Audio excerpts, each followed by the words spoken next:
Et aujourd'hui, nous allons continuer notre étude sur le don spirituel. Je ne sais pas si c'est possible d'avoir de l'eau. Je n'ai pas de clé, si tu peux juste...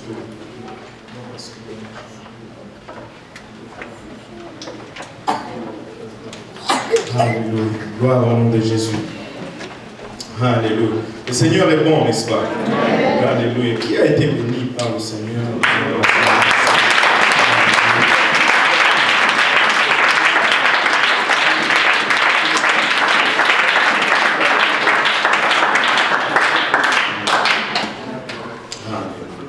Le Seigneur est bon. Disant toutes choses, rendez gloire au Seigneur. Rendez gloire au Seigneur parce que mon fils est malade, Jonathan, il ne va pas bien. Gloire à Dieu. C'est pourquoi ma famille n'est pas là aujourd'hui. Mais nous regardons toujours vers l'avant. S'il y a un principe que nous devons retenir de la parole de Dieu, c'est toujours presser vers l'avant. Et jamais regarder en arrière. Une fois, le Seigneur m'avait donné ceci, il m'a dit, le dépressif et l'orgueilleux ont une chose en commun, c'est que les deux regardent toujours en arrière. L'un a ses victoires et il devient ainsi orgueilleux, mais l'autre a ses échecs et il devient ainsi dépressif. Si nous regardons toujours vers l'avant et que nous oublions ce qui est en arrière, nous allons toujours accomplir de plus grandes choses que ce que moi a laissé en arrière.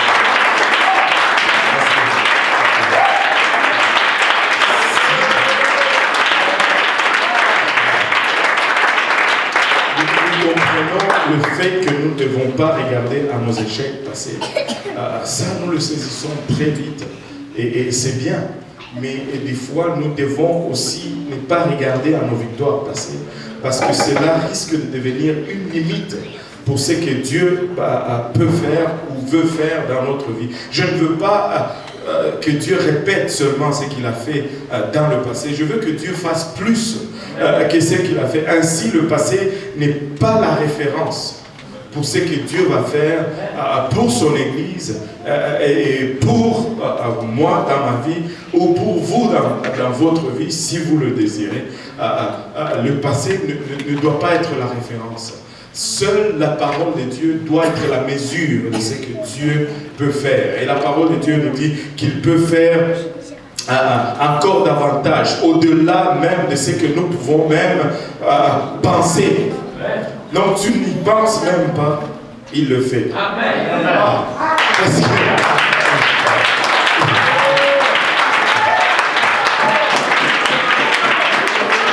Parce que Dieu a réalisé quelque chose, que ta pensée est limitée. Dieu a réalisé quelque chose, que toi, tu es limité. Ainsi, il dit,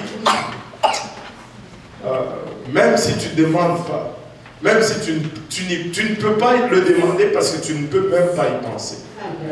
Il te donne une parole pour cela. Au-delà de ce que vous pouvez même demander ou penser. Alléluia. Extraordinaire. Regarde, dis-lui extraordinaire. Notre Dieu est extraordinaire.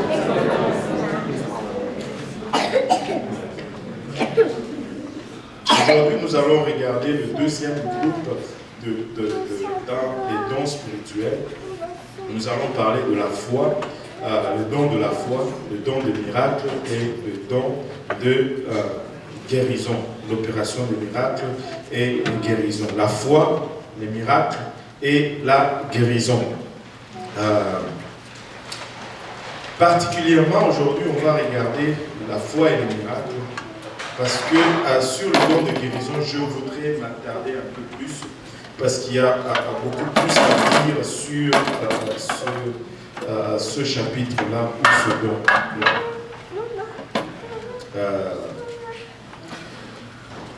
On va lire encore une fois 1 Thessaloniciens 5, 16 à 22. 1 Thessaloniciens, oui, ça sera, je te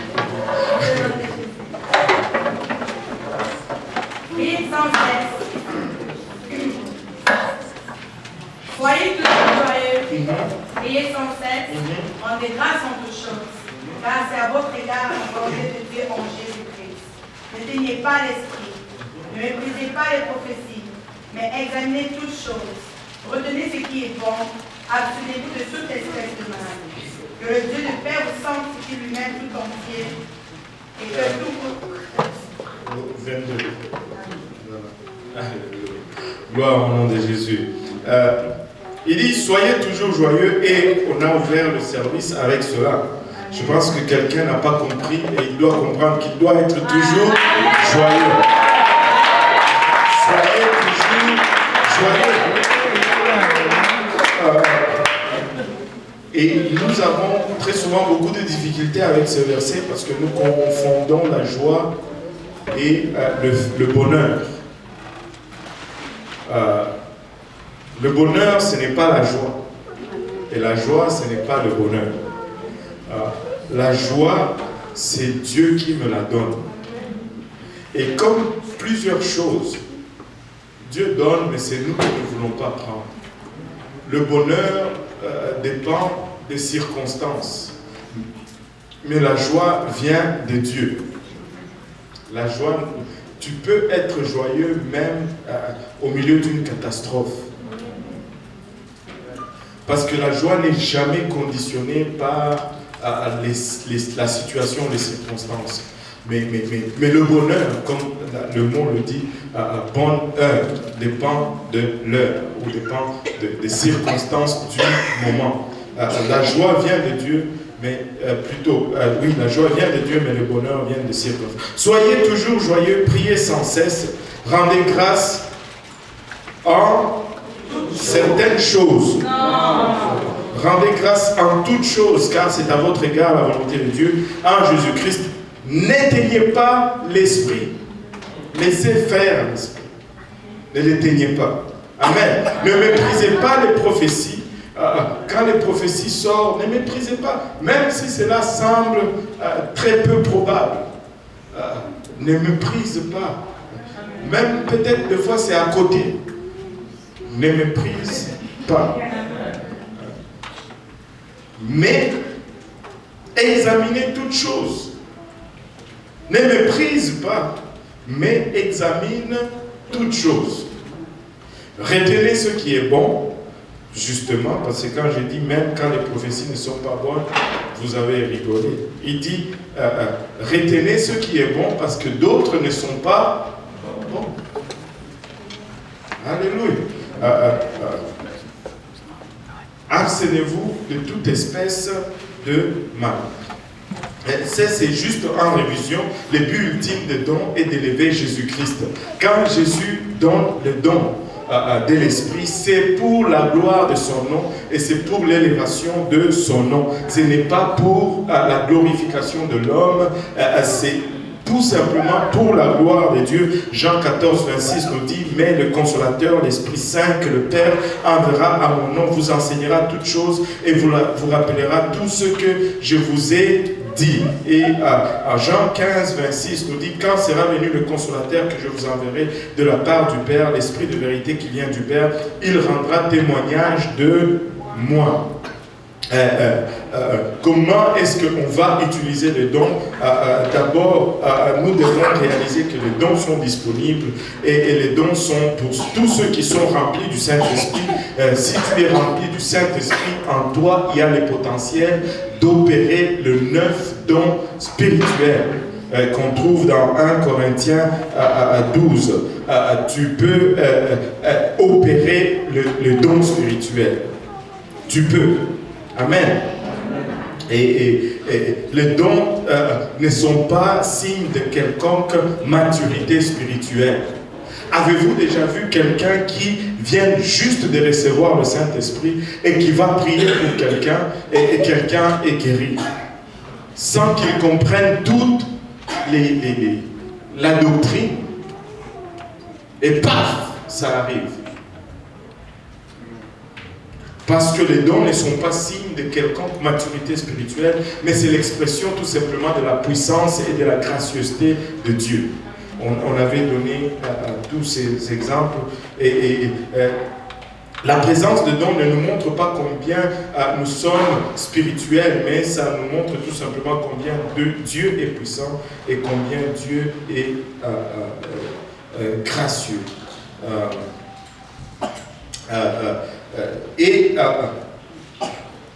Deux choses très essentielles, l'humilité est vitale dans l'exercice de tout don spirituel et l'amour doit être la base ou les fondements dans lesquels nous opérons si nous exerçons des dons spirituels. Sans l'amour, l'opération de dons spirituels est nulle. Sans l'humilité, l'opération de dons spirituels devient dangereux et détrimental pour la personne qui l'opère. Les dons n'ont aucune valeur s'ils ne sont pas opérés dans l'amour. Hors de l'amour, ça ne vaut rien. Après avoir donné les dons spirituels dans le chapitre 12, Paul nous montre une voie par excellence. Il conclut le chapitre 12 en disant « Je vais vous montrer une voie par excellence » et il ouvre le chapitre 13 qui est le chapitre de l'amour. Amen. Et, dans le chapitre 12, verset 31, il dit « Aspirez aux dons les meilleurs et je vais encore vous montrer une voie par excellence. » Et voilà. Et l'objectif de Dieu, lorsqu'il accorde un miracle, c'est toujours pour faire du bien. Or, si tu veux faire du bien à quelqu'un, il faut que tu l'aimes. Si tu ne l'aimes pas, c'est difficile de vouloir faire le bien, ou sinon ça va être juste par intérêt. Je te donne pour que un jour tu me donnes aussi. Je te rends service pour que en retour tu me rendes aussi service. Un enfant de Dieu ne doit pas opérer comme ça. Un chrétien n'opère pas comme ça. Un chrétien, quand il donne et il oublie. Quand il rend service et il oublie. Ce n'est pas que je vais me retourner et puis dire « Oh, ben voilà, moi j'avais fait ça, toi tu... » Non. Tu donnes. Alléluia. Alléluia. Maintenant, 1 Corinthiens 12, à 8 à 10, liste le 9 dons et nous les avons catégorisés dans 3 sous-groupes. Les dons de connaissance ou de révélation que nous avions vus le mercredi il y a 2 semaines, parole de sagesse, parole de connaissance et discernement des esprits. Aujourd'hui, nous allons regarder les dons de puissance. Que tout le monde dise puissance. Puissance. La foi, l'opération de miracle et le don de guérison. Alléluia.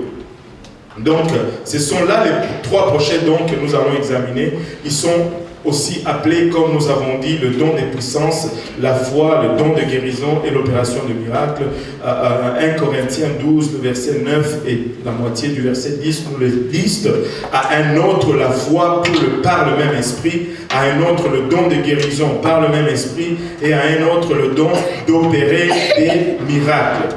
Et nous allons utiliser cette description parce que le don de puissance, parce que ces dons comportent des œuvres d'abord qui sont visibles et qui arrivent suite à l'exposition ou à l'étalement de la puissance de Dieu. Ce sont des choses que nous allons être capables de quantifier, de mesurer ou d'observer. Des choses qui sont observables. Ces dons opèrent souvent en étroite collaboration quand on voit les 3 qui sont listés. Par exemple, la foi va produire l'accomplissement des signes miraculeux. Mais la foi à elle-même est listée comme un don de l'esprit. Mais pour voir l'opération des miracles, tu as besoin d'exercer le don de la foi. Mais le don de la foi, cela veut dire que le don de la foi aussi peut être exercé sans qu'il y ait l'observation de quelque chose de miraculeux qui arrive. Et on va le voir tout à l'heure. Le don de la foi. La foi. Nous avons tous la foi. Amen. Amen. Mais ce n'est pas de ça qu'on parle ici. Si on regarde la définition de la foi, il y a plusieurs aspects de la définition de la foi qui m'ont personnellement aussi un peu surpris quand j'ai commencé à étudier. Il y a plusieurs choses qui vont indiquer la présence de la foi dans notre vie ou dans notre marche avec Dieu. La foi, premièrement, peut être définie comme l'assurance. Je n'avais jamais vu ou regardé la foi comme étant l'assurance. Parce que quelqu'un qui a foi, il va être sûr. N'est-ce pas? La foi, c'est l'assurance. Et trop souvent, quand il y a manque de foi, vous allez observer cette manque d'assurance également. La foi, c'est l'assurance. La foi, c'est la confiance. Quelqu'un qui a foi en Dieu ou en quelque chose, il va avoir confiance en cela. Par exemple, nous avons beaucoup de foi dans le Tylenol. Quand il y a un mot de tête, on ne se pose même pas de questions si ça va. Est-ce qu'il y a quelqu'un qui s'est déjà demandé, qui s'est déjà posé cette question? Ah, si je prends l'Advil, est-ce que ça va fonctionner ou pas? Parce qu'on a l'assurance. On prend seulement les Advil ou les Tylenol, des fois avant même de prier. Je devais dire même souvent avant même de prier. Et ça nous montre où se trouve notre foi, la confiance. L'acceptation sans preuve tangible. Ça, c'est la définition très souvent que nous donnons de la foi. La foi, c'est l'acceptation sans preuve tangible. On te dit quelque chose et puis tu le crois seulement. Cette définition tend à disparaître de nos jours. De nos jours, on va te demander de démontrer tout ce que tu dis. Autrefois, on croyait plus facilement. Je parlais avec le pasteur Nouraki de la France, il me dit, frère Kaosi, notre travail est devenu très difficile. Parce que à mon époque, il me dit, quand il était jeune, lui, il est plus âgé que moi, il dit, à mon époque, le pasteur était respecté comme un policier ou comme une autorité. Quand il disait quelque chose, c'était ça. Mais aujourd'hui, tu dois suer pour... ça, c'était ces termes. Une fois, quand on disait quelque chose, la foi était plus...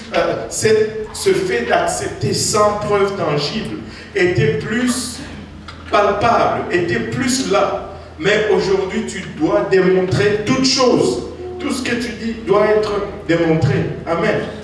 Et la dépendance, la foi peut être définie comme la dépendance. On n'aime pas trop souvent la dépendance et a une connotation négative. Mais je vais dépendre de Dieu. C'est positif que de dépendre de Dieu. Amen. Donc la foi, quand tu n'as pas la foi, tu vas chercher à faire les choses par toi-même. J'ai parlé avec mon frère qui est au Congo, il dit, ici là, la vie est tellement compliquée que tu as besoin de la foi en Dieu, même pour ton transport d'ici jusqu'au centre-ville. C'est tellement, rien n'est plus pris pour acquis. Mais aujourd'hui, ici, il y a tellement de choses qui sont prises pour acquis que nous ne dépendons plus de Dieu. Si tu es malade, il y a la carte d'assurance maladie. Si tu n'as pas d'argent, il y a l'assurance sociale. S'il n'y a pas de pain, il y a des places où tu peux aller prendre du pain gratuit, des légumes gratuits, la viande gratuite, les vêtements gratuits.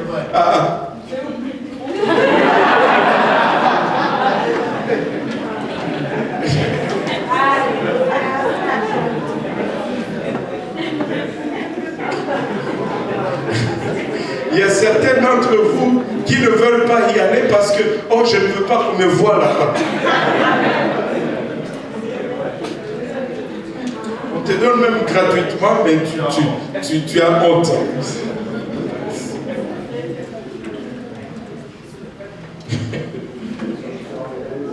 Et nous avons foi dans ces banques de nourriture. La foi, c'est l'engagement. Des fois, quand tu crois, tu vas t'engager. C'est pourquoi la vraie foi va produire le salut. Parce que quand tu crois, tu exerces cette foi, tu t'engages. La foi est un engagement. Chaque enfant de Dieu possède la foi qui sauve et qui est nécessaire pour la vie chrétienne quotidienne. Cette foi, si tu es un enfant de Dieu, tu l'as. Amen.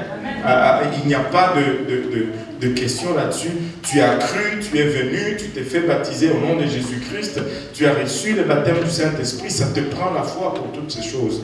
Mais ce n'est pas cette même foi dont on parle ici. Regardez Romains 1, versets 16 et 17.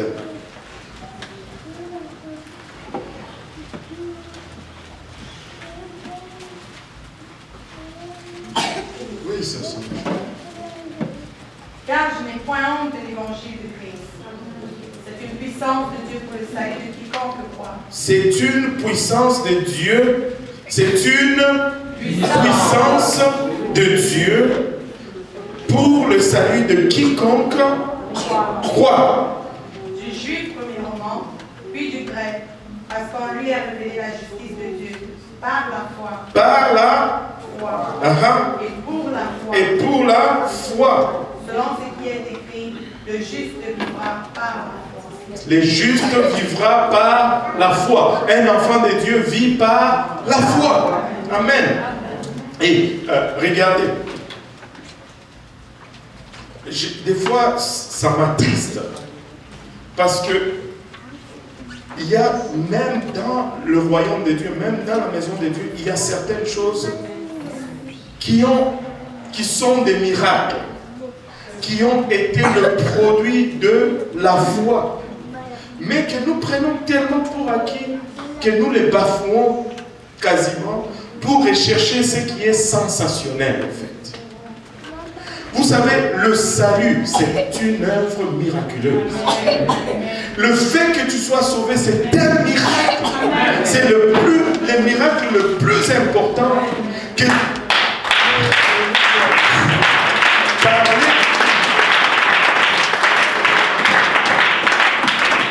Le plus grand miracle de ton existence, c'est de parler en langue. Si tu parles en langue, c'est un miracle. C'est plus phénoménal qu'une guérison. Mais on prend, c'est un produit de la foi comme tout miracle. Mais nous prenons cela comme des fois pour acquis. Ben, je n'ai rien vu encore, moi. Ah bon? Moi, je vois beaucoup ici. Beaucoup. Oh, Seigneur. Et en plus de cela, chaque chrétien doit manifester la foi ou la fidélité comme fruit de l'esprit. Vous savez, quand tu as la foi, tu vas être aussi fidèle. Le fruit de l'esprit. Regardez Galates 5, 22. Je vais le lire, mais il va y avoir des problèmes, ça va choisir.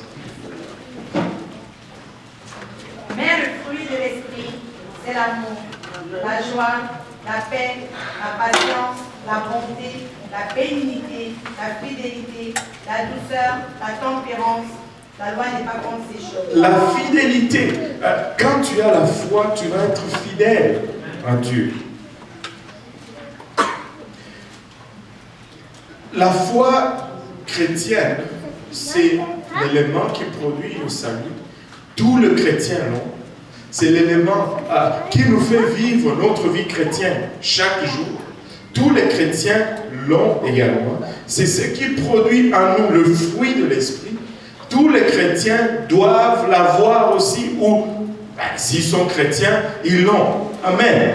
Mais 1 Corinthiens 12 décrit un don surnaturel de la foi qui transcende, qui dépasse, qui va au-delà de la foi nécessaire pour le salut ou pour la vie quotidienne d'un chrétien. Tout le monde peut et doit exercer la foi en Dieu sur une base continue. Mais le don de la foi est une mesure extraordinaire. Que tout le monde dise extraordinaire. Extraordinaire de foi pour un individu dans une situation particulière.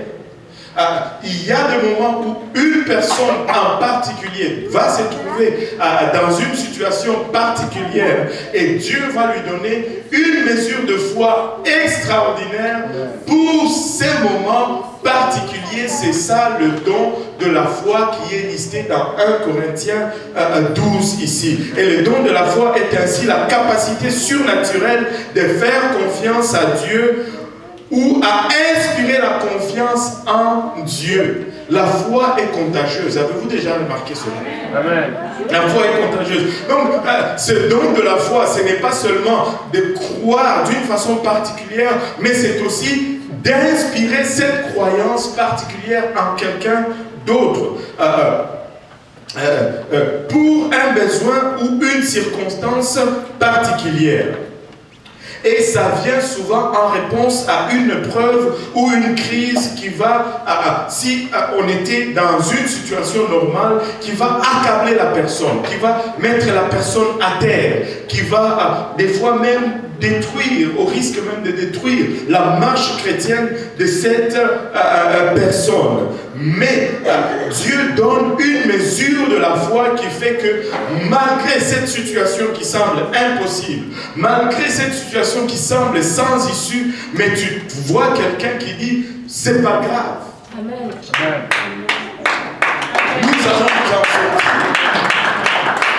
Une situation particulière, Dieu donne une dose de foi extraordinaire. C'est ça dont on est en train de parler. Si Dieu n'a pas donné cette mesure, on allait être accablé, on allait être abattu. Mais il y a quelque chose à nous qui nous pousse à croire, là où tout indique que nous ne devrions pas croire. Ça peut être une situation dans laquelle il semble ne pas avoir d'issue, mais Dieu donne la foi pour ôter la montagne de notre chemin. Et nous pouvons voir plusieurs exemples bibliques. Par exemple, nous avions pris l'exemple de Paul ici. Lorsque Paul a fait naufrage dans le livre des Actes 27, le marin, ceux qui étaient habitués à naviguer, ont perdu tout espoir de vivre. C'était une situation qui n'avait pas d'issue pour eux. Mais un ange est apparu à Paul durant la nuit et lui a dit, Dieu te donne, te sauve, mais non seulement toi, mais il te livre aussi tout l'équipage entre tes mains. Savez-vous que la présence d'un enfant de Dieu dans un endroit peut signifier même bénédiction pour les incrédules? Pour les non-croyants. Ils ont été récipiendaires de cette grâce de Dieu parce que Paul était dans ce navire. Tu paraîtras devant César, tu iras jusqu'à Rome. Vous n'allez pas vous noyer, vous n'allez pas faire naufrage, vous allez échouer sur une île et ne t'inquiète pas. Et Paul s'est levé, il a dit, ne vous inquiétez pas, ne sautez pas, nous allons arriver à bon port. Et son discours à lui a inspiré confiance dans ces marins qui étaient désespérés. La foi est contagieuse. Et nous avons besoin de voir, je vais sortir un peu de mes notes, de voir des gens qui vont s'élever en ce temps comme celui que nous sommes en train de faire face et exercer la foi de Dieu et dire Dieu va l'accomplir. Écoutez, si tu ne crois pas, tais-toi, parce que comme la foi est contagieuse, le doute aussi est contagieux. Parce que ce sont des éléments de même nature. Et nous voulons progresser la foi face à l'impossible, parce que nous avons un Dieu des impossibilités. Il n'est pas lié par les circonstances, il n'est pas lié par nos situations, il n'est pas lié par nos habilités, il fait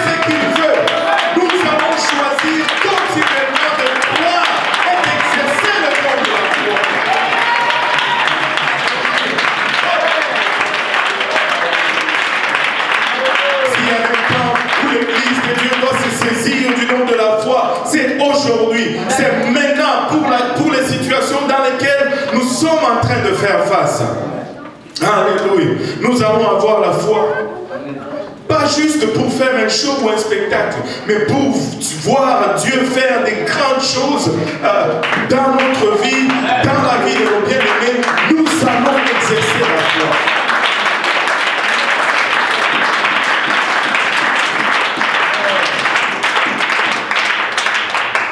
Tout comme Paul, quand Paul a entendu de la part de Dieu, un ange est venu lui dire, écoute, que personne ne sort de cette barque.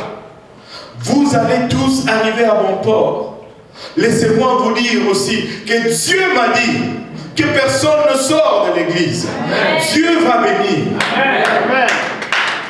Dieu m'a fait une promesse.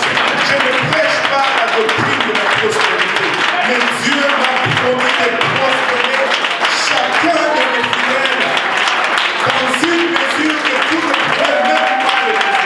Tout ne pourrait pas compter la bénédiction que Dieu va donner. C'est sûr que Jean dans cet instant. Parce que Dieu veut faire de grandes choses.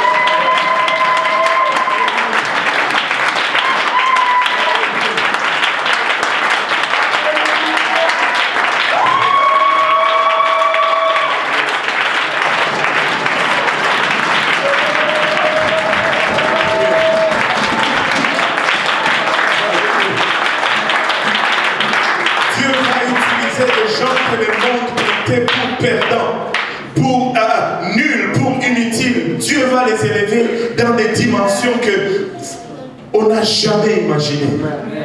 On n'a jamais imaginé. Et je vois, et je vais le voir de mes yeux. Je vais le voir de mes yeux. Alléluia. Oh Seigneur. Nous allons exercer ce don. Vous savez, des fois, nous regardons notre situation et nous semblons voir la détresse, au fait. Écoutez, si nous n'avions pas de foi, nous ne serions pas en train de bâtir une église à l'Est. Amen. Nous n'avions même pas un rond quand nous avions commencé. Nous étions, le premier service était dans le sous-sol de ma maison. J'aurais dû amener cette photo-là. C'est la salle des jeux où on fait originalement un garage transformé en salle des jeux. Et avant le service, on prenait tous les jouets des enfants, on poussait dans la garde-robe qui n'a pas de porte. Et devant cette garde-robe, il y a un rideau, un vieux rideau, genre moustiquaire, comment on appelle ça encore genre moustiquaire. Comme voile, genre, avec une feuille écrite et imprimée, car avec Dieu, tout est possible. Amen. Il y avait quelques têtes qui sont encore là ici. Et la toute première offrande, c'était $17. Après cela, deuxième offrande, c'était genre $7,47 ou quelque chose comme ça. Alléluia. Des fois, tu regardes à gauche, à droite, tu dis, waouh! Il y a quelques services, on était juste ma famille et 2 autres frères. Et là, tu t'élèves, tu prêches, Dieu va faire une église. Ça prenait la foi.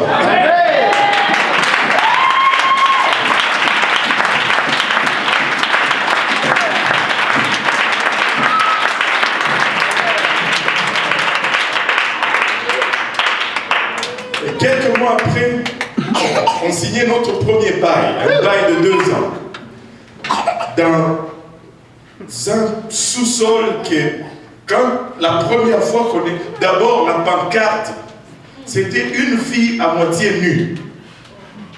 Ça disait boutique érotique Chrissy. Et c'est là qu'on est allé planter la première église de l'Est. Tu ouvres la porte du local. Je ne sais pas combien ont vu ce local dans son état, dans l'état où on l'avait pris. Délabré. Waouh! C'est là, tu pries, Dieu dit c'est là. Mince. Ok. un lieu de débauche, parle de la foi. Et nous n'avions pas de budget. On avait, je pense à ce moment-là, on avait peut-être 400 $ dans le compte de l'église de l'Est. C'était tout. Moi, personnellement, endetté, l'église, rien. Je vais voir Pasteur Grant, j'ai dit, Pasteur, nous avons besoin d'argent. On a vu ce local, si tu nous prêtes l'argent, on va... Il dit, ok, il n'y a pas de problème, faites les travaux. Et ils nous ont ouvert une ligne on va dire une ligne de crédit à ça. J'ai dit d'abord 5 000, pasteur, pas plus que 5 000 parce que j'avais peur. 5 000. Je crois, Seigneur, mais aide mon incrédulité. C'est dans la Bible. Et là, nous avions commencé je vous dis, on a commencé à faire le travaux. Avant qu'on aménage, qu'on commence le service, on était déjà 13 000 $ dans le trou.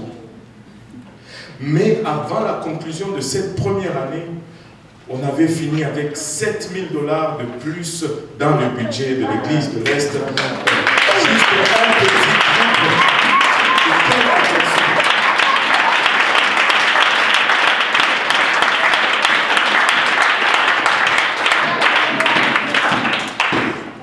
La salle pouvait recevoir 48 personnes. Un an après, on était 50, 52, 55. On était dans l'illégalité. Ça prenait une autre mesure de la foi. On va louer ailleurs. Là, on payait 650 et ça allait. Mais on ne peut pas payer plus. Si on va payer plus, mieux vaut acheter. Mais vous êtes fous. Achetez.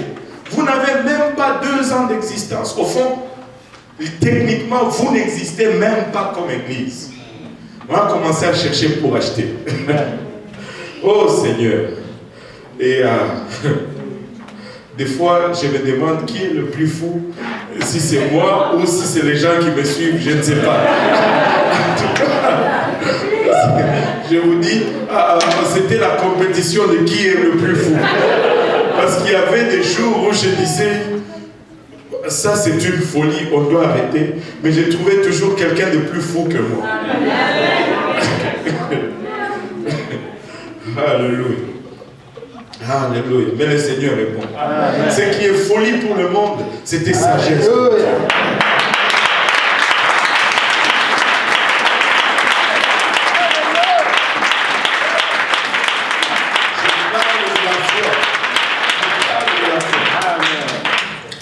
Deux ans après, nous étions prêts à acheter. Et je vous dis, vous savez, certains miracles, Dieu fait beaucoup de miracles, mais nous avons une maladie bizarre duquel Dieu doit nous guérir. Cette tendance de vouloir expliquer tout miracle. Ça peut être 5 $, ça peut être 1 million de $, mais ça peut être pareillement un miracle de la part de Dieu. Amen. Ce n'est pas le montant qui dit que c'est un miracle.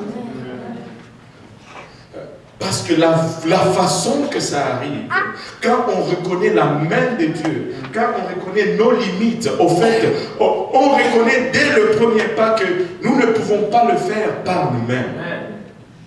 Nous ne pouvons pas le faire par nous-mêmes. Et 2 ans après, dans un temps record, on est allé à la banque pour demander un prêt alors qu'on n'existait même pas. Ce n'est pas faisable. On n'était pas enregistré comme une église, on n'était pas une, comment on dit ça, une personne morale, ou on n'était pas une incorporation, on n'était pas incorporé. Techniquement, ils ne vont même pas te recevoir. Mais la dame m'appelle, oh mais la banque, cette autre personne m'a appelé, ils m'ont mis la pression. Ils mettaient la pression pour nous alors que nous étions en train de reculer. Amen. Je vous dis, elle s'est plainte, elle dit, j'ai des dossiers j'ai mes clients dont les dossiers sont sur mon bureau. J'ai dit, madame, je ne savais même pas qui mettait la pression sur Carole Morancy. Moi, je suis allé juste demander si c'était possible d'ouvrir un compte pour une église. Je dis, s'il vous plaît, madame, faites tout simplement ce que vous pouvez faire. Ok, je vais voir, je vais vous rappeler. 2 jours après, elle me rappelle. Elle me dit, est-ce que vous êtes déjà... J'ai dit, vous avez déjà votre numéro d'incorporation? Je dis, non. Est-ce qu'on en a besoin?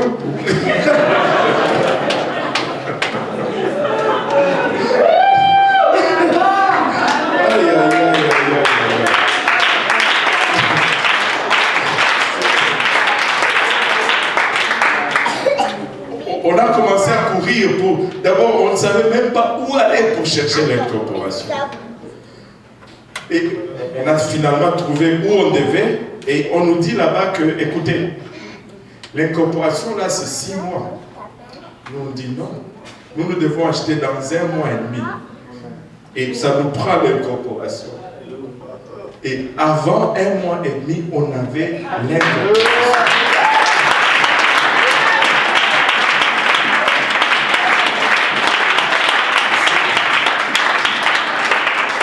Et non seulement la banque a approuvé, mais le propriétaire de la bâtisse faisait un don de 100 000 $ pour que nous puissions acheter sa bâtisse. Amen. Si, moi je ne sais pas comment vous allez qualifier cela, mais ça prenait un don de la foi de plusieurs personnes. Il y a des gens ici qui, plein de foi. Imaginez-vous, je vais à l'hôpital, je vais me faire soigner, je vois mon médecin, il me soigne, je lui parle de mon église, et après, il me donne 500 $ pour mon église. Là, ici,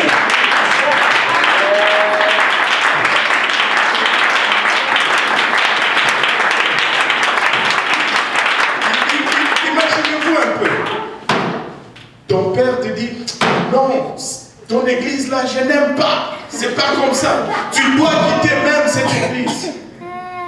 Papa, on a besoin d'argent pour l'église. Bon, ok, je vais faire quelque chose. Et il envoie de l'argent. Il envoie de l'argent pour l'église. Lequel il veut faire sortir son enfant. Un ange est sûrement allé chuchoter à l'oreille. Anyway, je peux m'étaler sur le don de la foi. Le don de la foi en exercice. Une situation impossible où Dieu fait.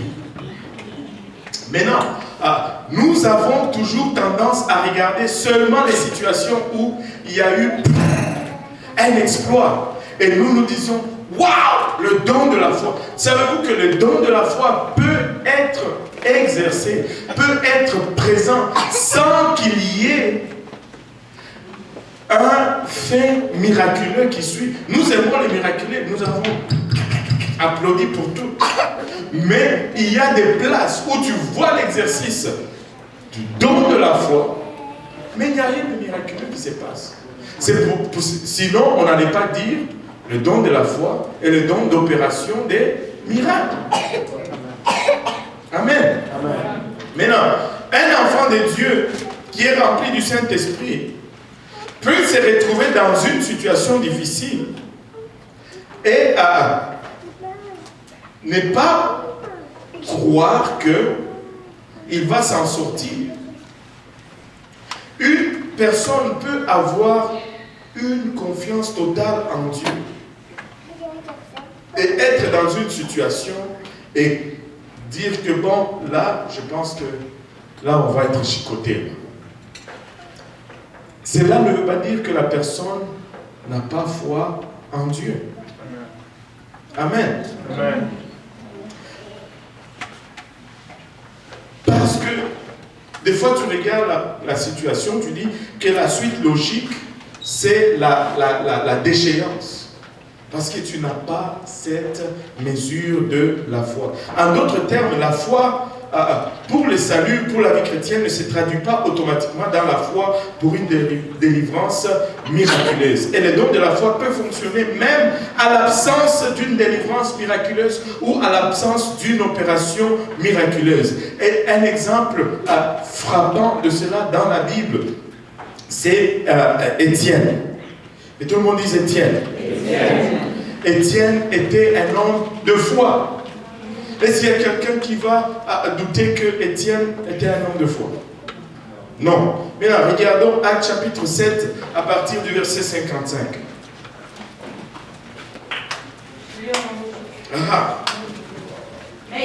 Mais Étienne, rempli du Saint-Esprit, que tout le monde dise, il était rempli du Saint-Esprit. Il était rempli du Saint-Esprit. Alléluia. Et fixant les regards vers le ciel, vit la gloire de Dieu et Jésus debout à la droite de Dieu. Et il dit, voici je vois les cieux ouverts et le Fils de l'homme debout à la droite de Dieu. Ils poussèrent alors de rentrer en se bouchant les oreilles et ils se précipitèrent tous ensemble sur lui. Le traînèrent hors de la ville et le lapidèrent.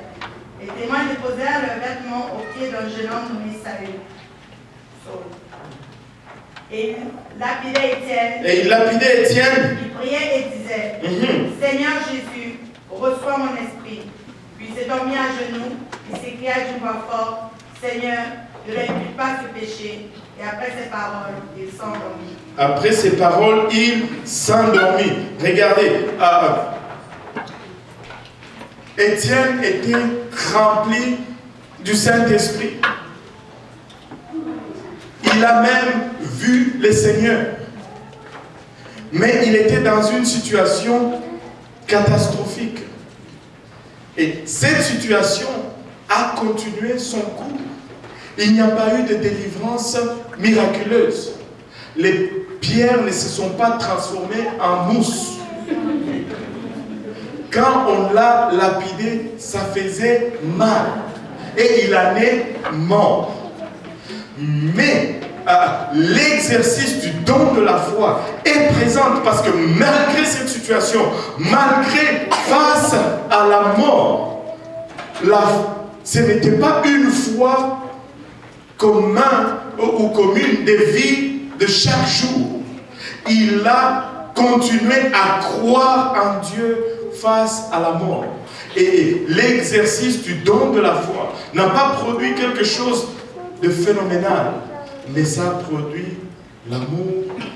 Étienne est mort sans amertume, il n'y avait pas de... Son cœur était rempli du Saint-Esprit. Il n'y avait pas de désir de vengeance, il n'y avait pas de désir d'amertume, et ça prend une dose de foi extraordinaire pour que tu puisses traverser une telle épreuve avec tout l'amour de Dieu à l'image de Christ. C'est en plein l'exercice du don de la foi sans qu'il y ait délivrance miraculeuse. Il faut croire en Dieu même s'il ne nous délivre pas. Il faut croire quand même. Des fois, nous voulons appeler foi seulement quand nos épreuves s'évanouissent. Mais des fois, les épreuves sont quand même là. Et nous devons passer à travers nos épreuves. Mais cela ne veut pas dire que la foi n'a pas œuvré. Non, non, non, non, non. Si je passe mes épreuves et que je suis encore là, je souris et je sers Dieu, le don de foi est un exercice dans ma vie. Amen.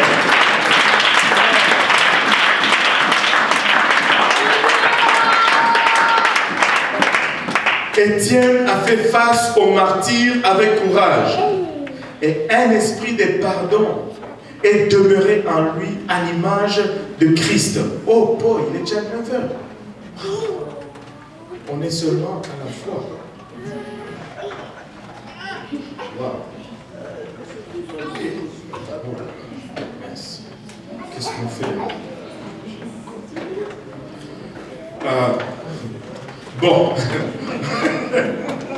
Donnez-moi 5 minutes. Je vais essayer de m'ajuster par la foi. Alléluia. On va pratiquer ce qu'on vient de prêcher. On va exercer tous ensemble le don de la foi. Amen. Alléluia. Ouf. Vous savez, Dieu, c'est toujours un défi de rentrer dans la présence de Dieu. Parce que avec lui, le temps est absent. C'est pourquoi quand on entre dans sa présence, on oublie. Alléluia. Regardons l'opération de miracle. L'opération de miracle est l'intervention surnaturelle de Dieu qui transcende les lois de la nature dans une situation et qui est opérée à travers ou avec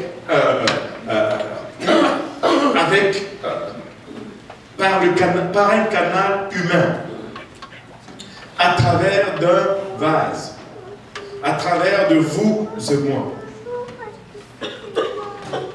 Un miracle est un événement ou un fait qui semble inexplicable par les lois de la nature et qui est donc considéré comme étant surnaturel dans son origine, ou des fois on dit un acte de Dieu.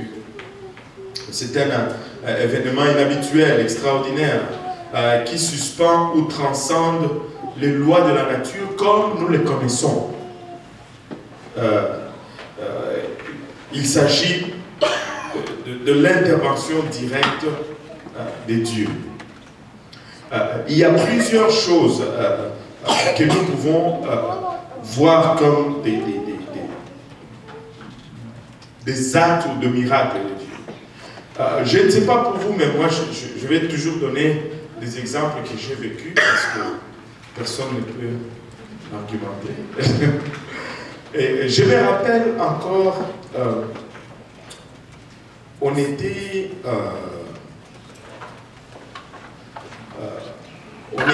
à la...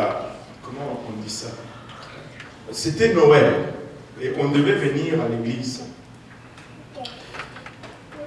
Et j'avais une voiture. Ma voiture à l'époque, c'était une Intrépide. Chrysler Intrépide. J'aimais beaucoup cette voiture. Mais j'étais paumé comme d'habitude. Et mes pneus d'hiver étaient usés. J'ai stationné dans l'entrée dans mon stationnement. Il y a une petite pente.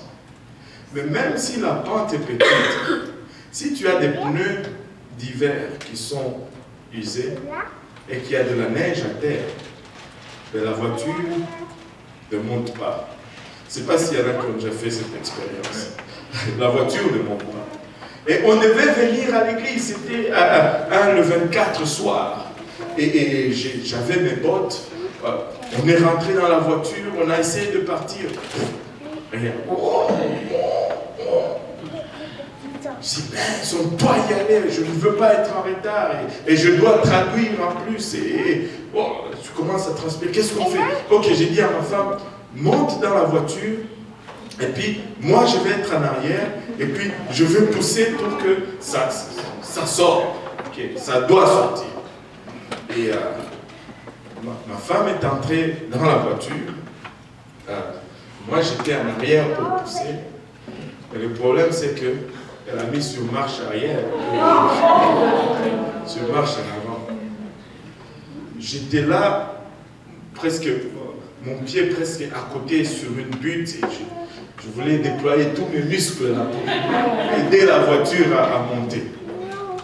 Mais là, au lieu de... Parce qu'elle avait mis d'abord sur marche arrière pour reculer un peu, comme ça on allait prendre l'élan. Mais au lieu de mettre sur drive, elle a tout simplement poussé sur l'accélérateur. Il y avait presque ça jusque là avec le mur du garage, le mur du fond. Et moi j'étais entre les deux. Et je n'étais pas Samson.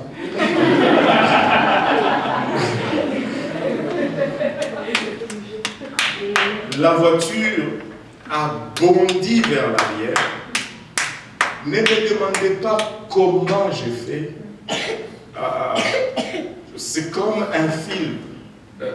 Je me vois tout simplement de l'autre côté et la voiture partir en flèche. Je vois la voiture, moi qui poussais à l'arrière, je vois la voiture bang, aller cogner le mur du garage. Et ma femme qui sort de la voiture en train de trembler. Oh my God! Oh my God!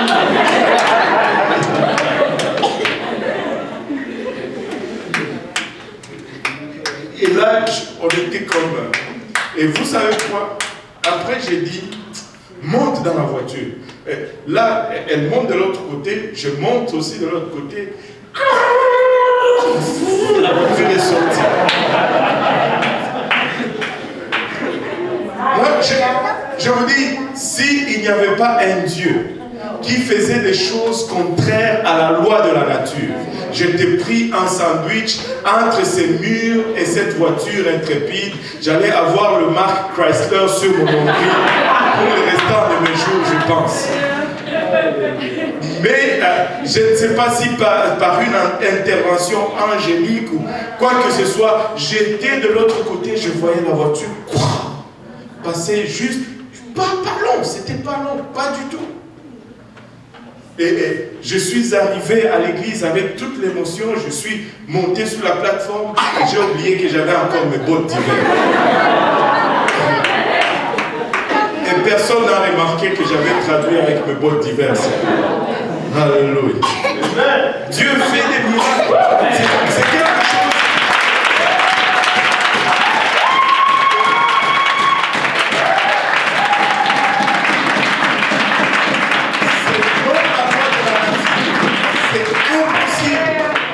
C'est impossible.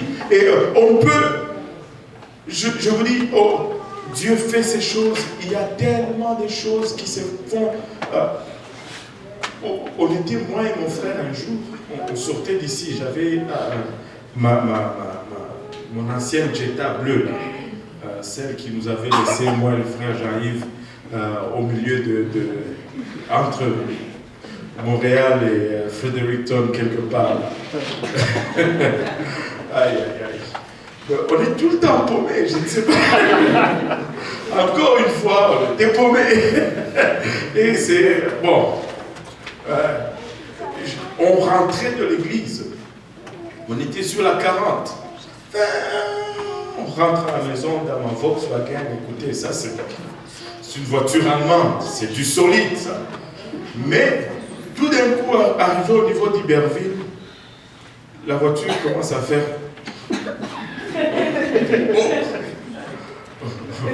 On lève l'accélérateur et puis on sort. Et la voiture, j'ai dit ok, on continue jusque du métropolitain jusqu'à Mont-Royal et Pineuf. Là, on arrive là. On stationne la voiture et puis on essaye de sortir de là. Ça ne marche plus. C'est comme tu tournes la voiture là, mais elle voit comme là. Et c'est comme elle décide d'aller où elle veut.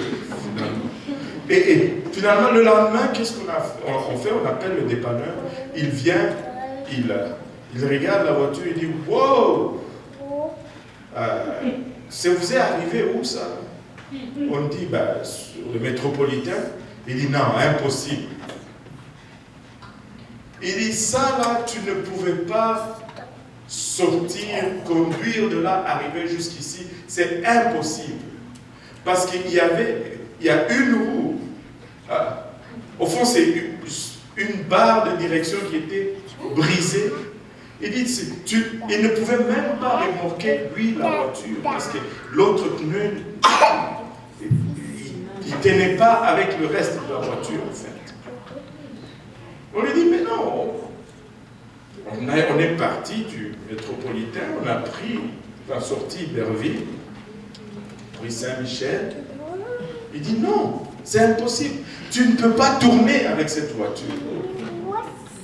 Je dis, on a tourné quelques fois. Et des fois, Dieu étend juste sa main et il te transporte jusque là. il veut que tu sois. Écoutez, seulement l'éternité va révéler combien de fois un ange est intervenu pour... Ouf!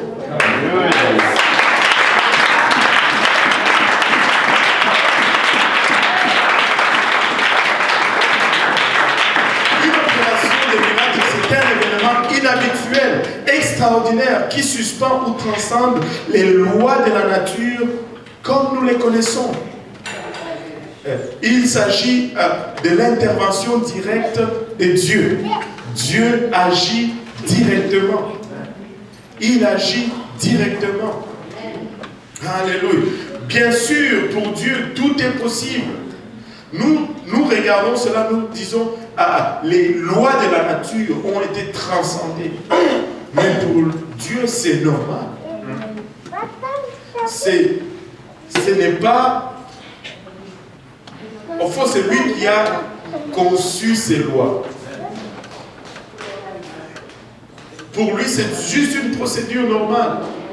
Il est le créateur et en tant que tel, il peut travailler de manière... que pour nous c'est impossible, mais pour lui c'est toujours possible. C'est toujours possible. Dans un sens général, toutes les réponses à la prière, ou tous les dons spirituels, et toutes les guérisons divines sont miraculeux. Ce sont des faits, ce sont des opérations de miracles, n'est-ce pas? Mais l'opération des miracles est néanmoins citée spécifiquement parmi les différents dons spirituels, y compris les guérisons. Écoutez, quand tu pries pour quelqu'un, il est guéri, c'est un don, c'est une opération de miracle, bien que ce soit une guérison. Ici, dans cette église, j'ai déjà vu de mes propres yeux 2 personnes qui ont le sida être guéries totalement de la part de Dieu lorsque nous avons prié. Même une personne qui est documentée médicalement après sa guérison. Dieu fait ces choses parmi nous. Nous avons été témoins. Écoutez, c'était un dimanche soir. Notre sœur était en France pour une visite médicale, une opération de tumeur au cerveau. Et ce soir-là, par le vent du Saint-Esprit, nous nous sommes mis tout un groupe là. Je ne sais pas s'il y en a qui vont se rappeler. Nous avons prié, c'était intense, c'était particulier.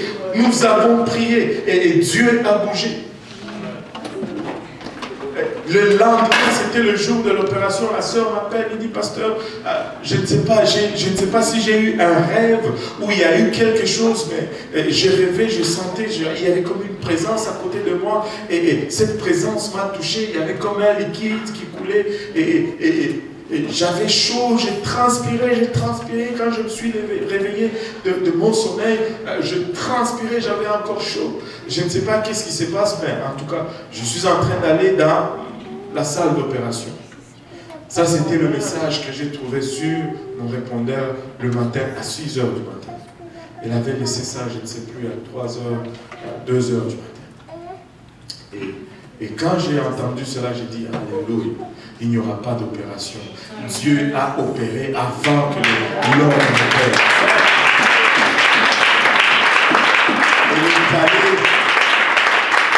Elle est allée dans la salle d'opération, le médecin n'en revenait pas. Premier radio, les tumeurs. Deuxième radio, pas de tumeurs. Radio d'hier, tumeur. Radio d'aujourd'hui, pas de tumeurs. Pas besoin de faire l'opération parce que Dieu a opéré. Dieu a opéré. Ça va à l'encontre de loi naturelle. Ça va à l'encontre de loi naturelle. Mais Dieu fait ces choses. Et il les fait parmi nous encore et encore aujourd'hui. La clé ici pour comprendre le mot opération de miracle du grec energema indique une opération spécifique de Dieu à travers ou par le moyen d'un membre du corps de Christ. Dieu peut faire des miracles dans la vie de pécheurs. Dieu peut faire des miracles dans la vie de pécheurs. En fait, j'ai vu beaucoup de pécheurs vivre des miracles de Dieu. Mais le don d'opérer des miracles, ça c'est donné à l'Église. C'est un don que Dieu exerce à travers le membre du corps de Christ. Amen. L'action de Dieu à travers son Église. En bref, l'opération des miracles et l'intervention surnaturelle de Dieu qui transcende les lois de la nature dans une situation et opère à travers un vase humain, un membre de son Église. Je pourrais ouvrir la plateforme aujourd'hui et on va voir qu'il y a beaucoup d'opérations miraculeuses parmi nous.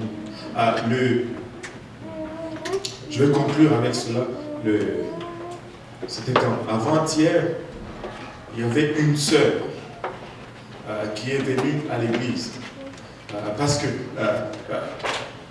les âmes sur lesquelles elle travaille avaient quelques problèmes, l'ont appelée en détresse. La sœur appelle le pasteur ne répond pas. Alléluia, gloire au nom de Jésus-Christ. Mais c'était bien comme ça parce que le pasteur allait gâcher ce que Dieu voulait faire. Des fois, nous voulons toujours nous confier dans l'homme. Non, confiez-vous en Dieu. Amen. Dieu dit, voici les signes qui accompagneront les pasteurs. Non, ceux qui auront cru. Croyez-vous?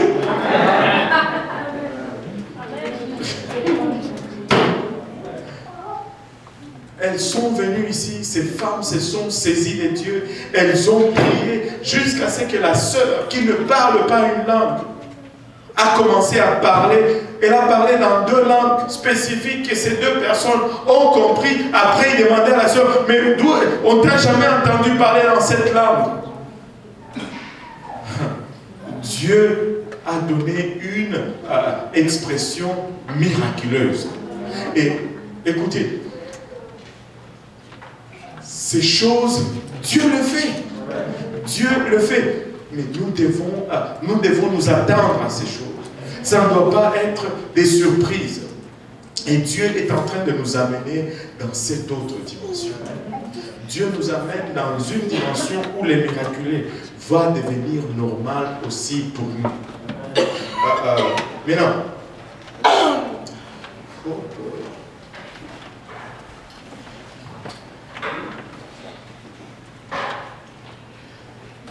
certains miracles sont évidents seulement pour ceux qui croient, alors que les incroyants vont offrir une explication naturelle ou donner des crédits à la chance ou au hasard. D'autres miracles, cependant, vont vraiment défier toute explication rationnelle. Et par définition, les miracles sont extraordinaires et exceptionnels. Mais comme avec tous les dons spirituels, nous devrions nous attendre de faire des miracles. Amen. Regarde ton voisin, tu dois t'attendre. Dis-lui, tu dois t'attendre à faire des miracles.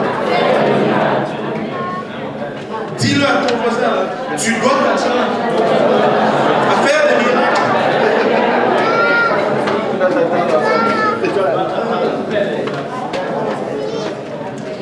Mais, regarde ton voisin, dis-lui, mais. Écoute maintenant ce qui suit, dis-lui, écoute ce qui suit. Mais, nous ne devons pas penser que nous allons opérer et gérer notre vie par les dons.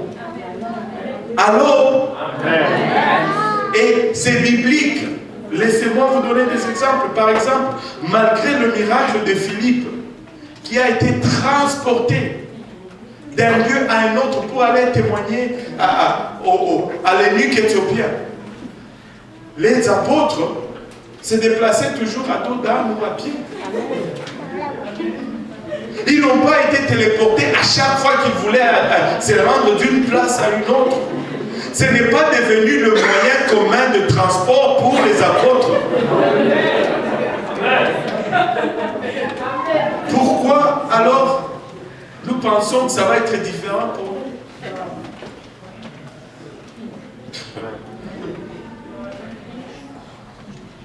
La plupart plupart des chrétiens du 1er siècle qui ont été arrêtés n'ont pas tous été miraculeusement délivrés de prison. Alors, nous n'allons pas gérer notre vie par les dons. Nous n'allons pas vivre notre vie de don en don. Ce n'est pas comme ça.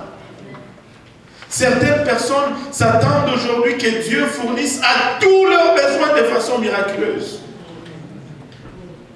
Dieu a un plan très commun pour la vie de tous les jours.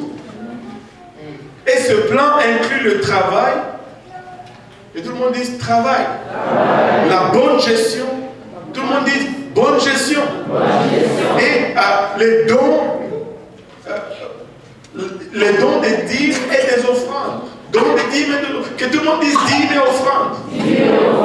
Tu dis, ça fait partie du plan de Dieu. Oui. Amen. Si tu veux être béni, oui. Tu dois travailler. Si tu veux être béni, tu dois travailler. Si tu veux être béni, tu dois bien gérer. Si tu veux être béni, tu dois faire des dîmes et des offrandes. Tu peux travailler, bien gérer. Si tu ne fais pas de dîmes et d'offrandes, je te garantis que le dévoreur va venir dévorer. Il y a des gens qui travaillent et qui ne sortent jamais de la galère. Et quand tu vas voir sur la liste de ceux qui donnent le dîme et les offrandes, leur nom n'est pas là. Ou peut-être 2-3 fois par année. N'ayez pas peur, je ne regarde pas les listes. Mais si vous avez peur, vous devez corriger votre façon de servir Dieu. Amen. Moi, je ne regarde pas les listes, je ne sais pas. Je ne sais pas. Oh, Seigneur, aide-moi.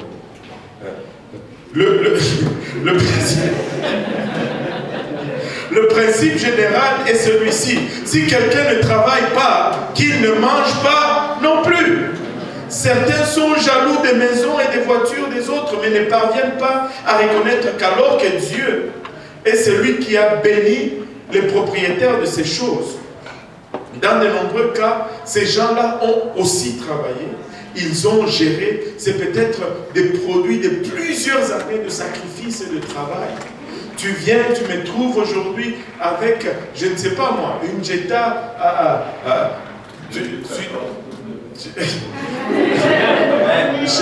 j'arrive. Par la foi, je le prends. Mais ce n'est pas... Écoutez, je prenais l'autobus avec ma fille pour venir à l'église matin et soir. Ma fille est même tombée dans les escaliers du métro.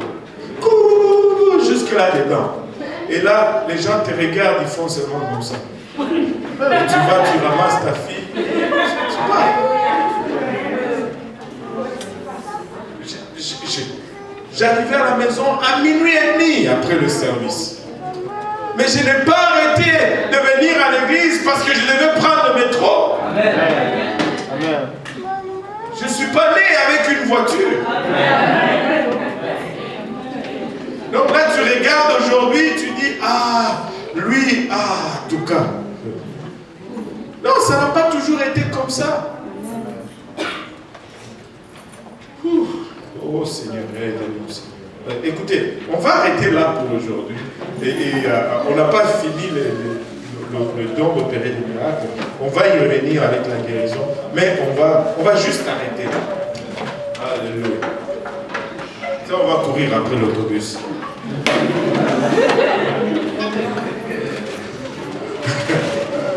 Nous levons tous ensemble. Aide-nous, Seigneur.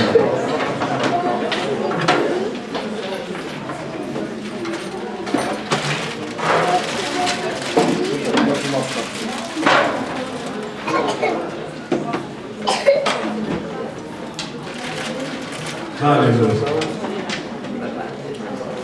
On va prier tous ensemble. Alléluia. Père Céleste, nous te rendons grâce éternelle pour ton amour, ta bonté, ta fidélité, Seigneur. Nous te remercions pour le privilège que nous avons encore une fois aujourd'hui de me sentir ta sainte présence, alors que nous sommes en train d'étudier, Papa, comment tu opères d'une façon merveilleuse. Prions, Seigneur Jésus-Christ, Papa, que tu ouvres notre compréhension, que les choses que nous partageons, Papa, viennent s'ancrer en nous, Seigneur, et qu'elles fassent partir de notre quotidien, Seigneur, car nous voulons voir, Papa, il a ta grandeur, Papa, et ta miséricorde manifeste dans nos vies, Seigneur. Père éternel, je te rends grâce pour chaque demeure, chaque maison représentée ici, Seigneur Jésus-Christ. Je prie, Seigneur, que tu étendes ta main sur chacune de tes filles. Chacun de tes filles ici présents, Papa, que ta lumière, Papa, qui les enveloppe, les accompagne, Seigneur Jésus-Christ, à la sortie de cette assemblée, jusque dans leur demeure, Papa, qu'ils soient, Papa, un témoignage pour toi dans leur lieu de résidence, dans leur lieu de travail, Papa, et qu'ainsi qu'ils amènent plusieurs à toi, Seigneur Jésus-Christ. Bénis-nous tous ensemble, nous te prions, Papa, et garde cette sémence en nous, afin que l'ennemi ne vienne pas la dévorer, Seigneur Jésus-Christ. Papa, garde sur nous, sur notre chemin de retour, Seigneur Jésus-Christ, et préserve-nous de tout danger jusqu'à ce que nous nous rencontrons prochainement. Et avec action de grâce dans nos cœurs, nous te prions. Au nom de Jésus, nous disons tous au nom de Jésus. Alléluia.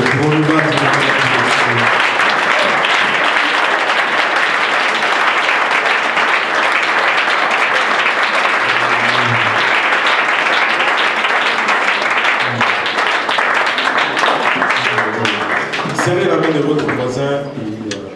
Le Seigneur vous bénisse. Quel joueur de football? Si tu viens, mais pas dans la... On a déjà matché ça.